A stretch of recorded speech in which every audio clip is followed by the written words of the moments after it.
Continúa la tensión en Venezuela, que está a un día de sus elecciones. Delegaciones que fueron como observadores se les negó la entrada a dicho país. Entre los invitados se encontraban los senadores Felipe Kast y Rojo Edwards, que nos acompañan en el estudio para analizar justamente este tema. ¿Cómo está, senador? Muy buen día.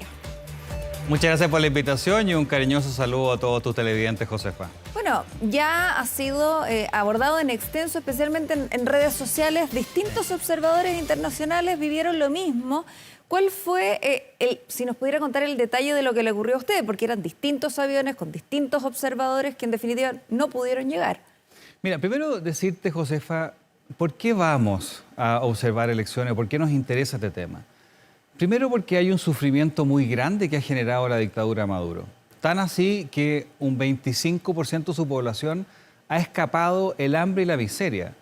25%, Josefa, más o menos para darse una idea, es como que la mitad de la gente de la región de O'Higgins, más toda la gente de la región de Valparaíso, y de ahí todos los chilenos hasta Arica, se vayan todos escapando de la miseria.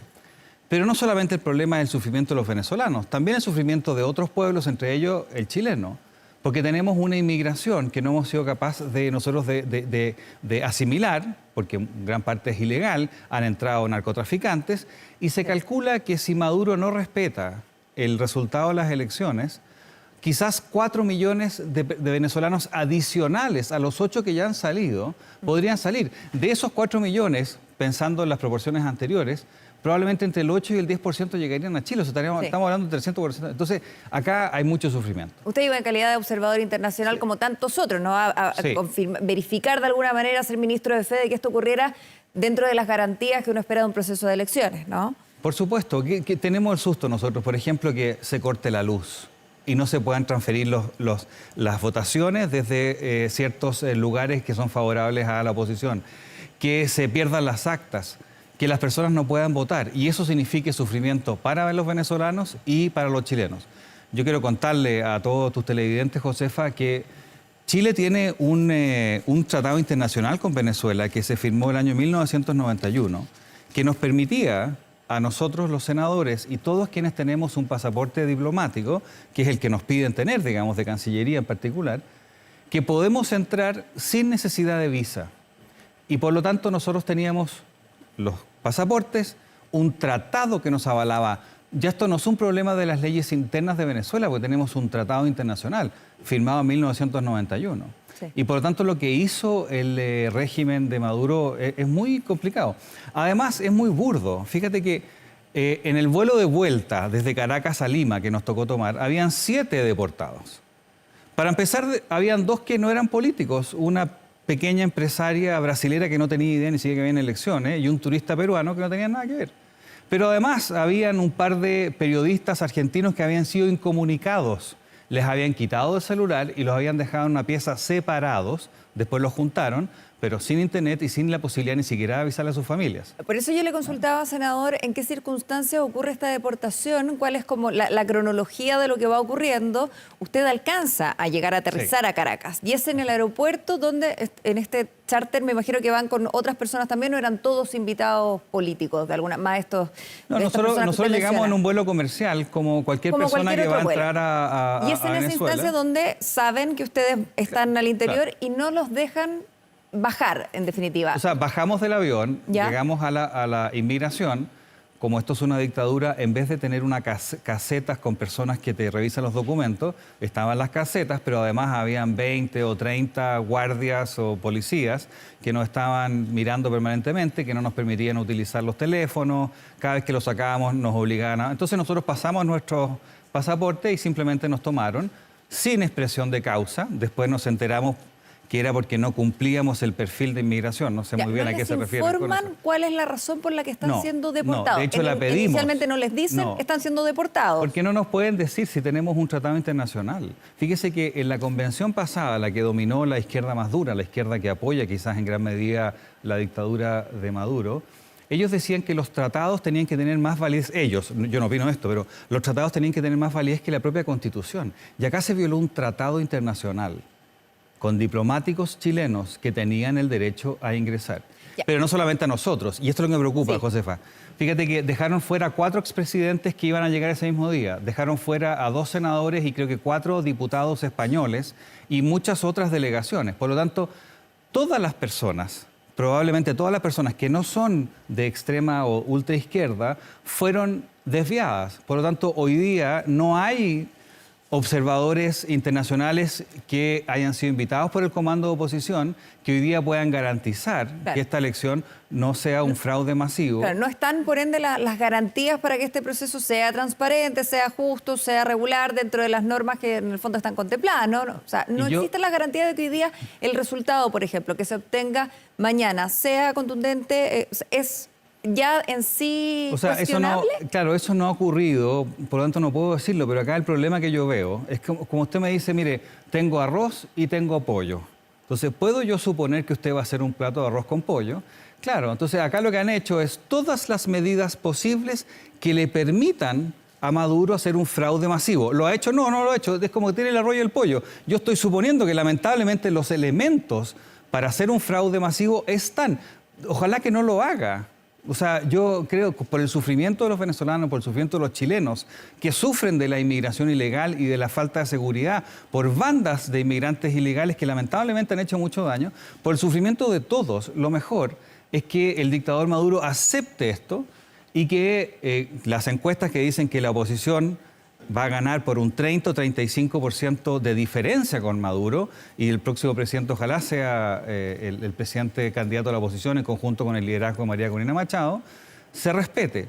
Y ahí está todo. Entonces, todos los que han ido son personas que probablemente, y espero, y yo les hago un desafío a las personas de izquierda que han podido ingresar, que no sean parte de un potencial encubrimiento de un mega fraude electoral. Ya, ahora, ¿cómo ve usted la manera en que esto va a ir evolucionando? No queda tanto tiempo más, esto ocurre mañana en definitiva. Sí. Ya sabemos que el propio canciller envió una nota de protesta al embajador Arévalo Méndez, de alguna manera instando, ¿no? Planteando el cuestionamiento que tiene hoy día el Estado de Chile con lo ocurrido. ¿Le parece suficiente? ¿Está esperando algo más? ¿Una reacción, digamos, mayor de parte del presidente de la República, por ejemplo? A ver, por supuesto que a mí lo que me interesa en ¿Cómo realidad... van a cambiar las relaciones, senador? Mira, a mí lo que me haya pasado a mí, si tuve que volver, la verdad es que me da lo mismo. O sea, a mí lo que me importa es que haya libertad, que haya democracia en toda Latinoamérica, que no sufran los venezolanos, que no sufran los chilenos, eso es lo que me importa.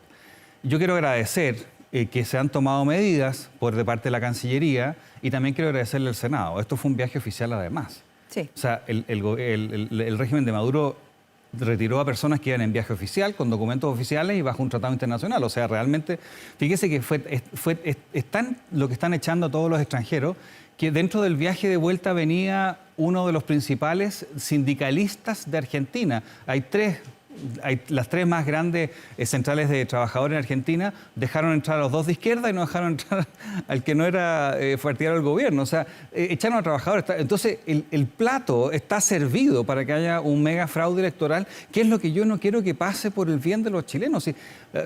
Ahora, obviamente, ya nos hemos comunicado dentro de los senadores, yo participo de la Comisión de Relaciones Exteriores, para analizar esta situación, en particular el tratado que se firmó con Venezuela para efectos de poder ingresar el día martes. Y espero que nosotros lo podamos realizar. Pero a mí la verdad es que más que esa variable, la que me importa es, bueno, ¿cómo hacemos para que haya libertad? ¿Cómo hacemos para que la gente no tenga que morirse de hambre o salir? Fíjese que me topé, yo no pude entrar, pero estuve conversando con muchísimos venezolanos. El sueldo de un profesor en Venezuela hoy día se paga 15 días, pero son el equivalente a $10. O sea, al mes 18, 19, 20 mil pesos. La pensión de los jubilados mayores de 65 años alcanza para una bandejita de frutillas y 4 nísperos. Ejemplo concreto, sí, en una verdulería. Sí. Por lo tanto, el sufrimiento que hay acá es demasiado. Fíjese, para la gente que le gusta también darse una idea, la producción de Venezuela decrecido en un 75%. La producción de petróleo, que antes de que llegara Chávez era de 3,1 millones de barriles, hoy día es un 90% menor. Venezuela está hecho ruinas. Sí, o sea, efectivamente estas son consecuencias, ¿no?, de un régimen y que son consecuencias conocidas a nivel mundial. Ahora, de cara a estas elecciones, usted tenía un rol que era fundamental como el de todos los otros, que era ser observador de que esto ocurriera. ¿La presencia de observadores internacionales les daba efectivamente mayor seguridad o era también una especie, un gesto que no podían dejar de tener, en el fondo, no podían dejar de estar? Pero aún así existían suspicacias y sospechas de que el proceso fuera exactamente igual de irregular que con ustedes o sin ustedes ahí. Por algo el régimen nos deja fuera. Sí. Porque nosotros somos voces que podemos decir, sí, yo estaba en Caracas cuando se cortó la luz. A las 6 o 7 de la tarde, cuando había que transmitir la información, y justo se perdió los lugares que eran más de oposición. Hoy también, cuando va un observador internacional, tú puedes ir de manera aleatoria a centros de votación que te permitan ver si las personas que tienen la posibilidad legal de votar efectivamente están ejerciendo su derecho de voto. Entonces, si bien no teníamos acceso, por ejemplo, al CNE, al CERVEL, digamos, de Venezuela, porque el gobierno de Maduro no nos quería dar acceso, efectivamente teníamos la posibilidad de hacer otras cosas y por eso es que te doy el ejemplo de todos los que estaban echando, que no solamente eran los presidentes, los senadores, los diputados, no, estaban echando a todo el mundo porque están preparando o por lo menos dejándose la posibilidad de que no haya observadores cuando hay una decisión importante. Y la pregunta es, ¿por qué podría tener interés la dictadura de Maduro que no hayan personas de otros países cuando pueda él perder el poder? Entonces, por eso le doy el ejemplo de el arroz y el pollo. Claro, yo no puedo decir que con arroz y pollo finalmente el plato va a ser un pollo arvejado con arroz. Pero que están los ingredientes para hacer un fraude masivo, están. Yo le consultaba sobre cómo se proyectan en esta instancia las relaciones que podría tener el Estado de Chile con Venezuela. ¿Cómo mira usted las relaciones diplomáticas que siempre han sido más o menos tensas, que en definitiva se ha tratado de llegar especialmente con en términos de delincuencia, tratar de llegar a ciertos puntos colaborativos, pero siempre ha sido más o menos tenso? ¿Cómo proyecta usted que esto pudiera marcar lo que viene, especialmente cuando mañana hay elecciones, pero en general? ¿Estas son represalias políticas contra Chile, represalias políticas contra toda la oposición?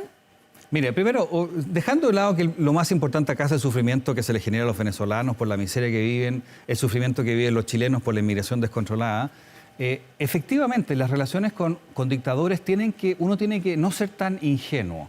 Fíjese que todavía no sabemos, porque no ha colaborado la Fiscalía de Venezuela, quién mató a una persona que estaba con refugio, entregado por Chile. Esto perfectamente pudo haber sido una operación semi o militar de inteligencia de un gobierno extranjero en territorio chileno.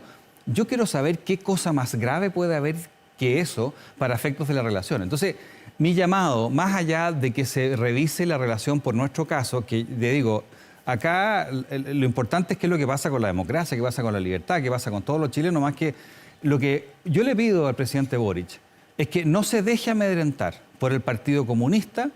Si el Partido Comunista es parte de un encubrimiento, de un fraude masivo, que el presidente Boric se mantenga defendiendo la libertad y que nosotros, los chilenos, seamos parte importante del coro de naciones que defendemos el sufrimiento, o sea, que defendemos a los más vulnerables, que defendemos la libertad, que defendemos la democracia con separación de poderes, que defendemos los valores que nos hacen chilenos. Entonces, yo en ese sentido, más que las relaciones, porque usted pone un punto muy importante, pero a mí lo que más me importa en este minuto es que Chile sea un garante para los venezolanos de que por lo menos vean el futuro con esperanza y no como lo ven hoy día, en que ven que vivir en Venezuela es un sufrimiento tal que tienen que escapar.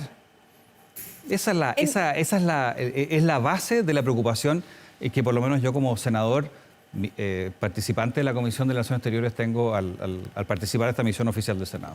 Sí, hasta ahora no ha habido reacción de parte justamente del presidente Boric. Sí lo hizo el canciller, por eso yo le consultaba si esta nota de protesta es suficiente. Ustedes, por ejemplo, cuando ocurre esta deportación, ¿tienen alguna instancia de conversación con la embajada, alguna colaboración? Sí, quiero contarle también que al otro lado del mesón, digamos, dentro de Venezuela estaba el embajador chileno que estaba tratando de ayudarnos, ¿no es cierto? Okay. Sí. Pero mire, esa que es muy importante, tenemos que verlo después. Ahora lo que nos importa es cómo hacemos para que quienes están sufriendo no lo hagan. Y por eso es que mi llamado al presidente Boric, más que reaccionar por lo que nosotros nos ocurrió, que está muy bien, obviamente, y hay que hacerlo, porque esto es una misión oficial, esto es una misión oficial del Senado. Tampoco es, senador, perdón, es que no es reaccionar por lo que les ocurrió a ustedes personalmente, es porque es lo que le ocurrió a 2 senadores de la República de Chile que van en calidad de observadores internacionales, al igual que expresidentes y una serie de autoridades más, que es finalmente un símbolo, es un gesto. No es personal, no es personificado, tiene que ver con 2 países o más países en el fondo que están viéndose afectados. Por eso se lo consulto. ¿Cuál es la determinación o la postura que debiese adoptar en esta instancia? Relaciones internacionales, Cancillería, digo, el propio presidente. Sí, no, condena, yo creo que la condena absoluta y la defensa de la democracia y llamar al dictador Maduro que tiene que reconocer los resultados y en base a eso ir tomando decisiones durante la semana, en particular qué hacemos con el tratado. Yo voy a plantear en la Comisión de Relaciones Exteriores el martes, bueno, si tenemos un tratado y no se respeta cuál es el objeto en ese tratado, uno puede denunciar ese tratado en 90 días. Y quiero decirte además que hoy día la Embajada de Venezuela en Chile ha dicho algo que es bastante falso. Porque a nosotros cuando ingresamos, cuando llegamos a Caracas, nadie nos preguntó cuál era el motivo del viaje. Nadie. Ellos simplemente tomaron la determinación de que nosotros no teníamos el perfil de inmigración relevante. Y lo que hizo, en este caso, la dictadura de Maduro fue, entre gallos y medianoche, abrió un proceso donde acreditó a toda la gente del Partido Comunista que quería ir, pero no le avisó a la oposición. Y como la oposición no supo, no se pudo acreditar de manera formal. Entonces lo que hoy día están haciendo es echando a todas las personas que pueden ser observadores, pero también los que ni siquiera alcanzan a chequear, porque lo que están haciendo hoy día en la frontera es toman el teléfono, a los que no son políticos, les piden el número de teléfono, les piden el mail, les piden sus datos completos y los chequean en Google o en cualquier parte de Internet para saber quiénes son. Y en el caso, por ejemplo, del dirigente sindical argentino que fue uno de los que expulsaron dentro del avión que nos veníamos desde Caracas a Limas, ya lo habían dejado entrar. Y lo tomaron desde adentro y lo sacaron porque no quieren ninguna persona que ellos no controlen. Y por eso es que hoy día el plato está servido para un potencial megafraude electoral. Si lo hace o no, no lo sé, lo vamos a ver mañana. Pero que los elementos están, ahí están, todos absolutamente a la vista. Y muy breve, senador, también con las consecuencias que ya ha advertido Nicolás Maduro en caso de ser derrotado, un baño de sangre, una guerra fratricidia. Muy breve su análisis respecto a eso, en caso de... Me imagino que la postura cambia absolutamente cuando hay una advertencia, una amenaza de un baño de sangre. No es simplemente... no sé, no estamos hablando de un disgusto de un derrotado, estamos hablando de una amenaza sumamente violenta. Mire, yo quiero decirle que yo por lo menos no le tengo miedo al dictador Maduro. Él puede decir todas las locuras que él quiera y nosotros no le tenemos miedo y por eso partimos en conjunto con el senador Kast y por eso se hizo esta visita oficial. Y quiero decirle también al pueblo bravo de Venezuela que no se dejen intimidar. Ni toda la violencia de este dictador va a ser suficiente para parar esta ola libertaria venezolana que defiende la democracia. Esa es la forma, con convicción, de sacar a estos dictadores que los hacen sufrir a su propio pueblo y que hacen sufrir a todos los pueblos vecinos, entre ellos los chilenos que sufren de la inmigración descontrolada e irregular, en particular por Colchane. Bien, vamos a seguir muy atentos también a lo que ocurra mañana justamente en Venezuela. Senador Rojo Edwards, gracias por estar con nosotros. Gracias por la invitación.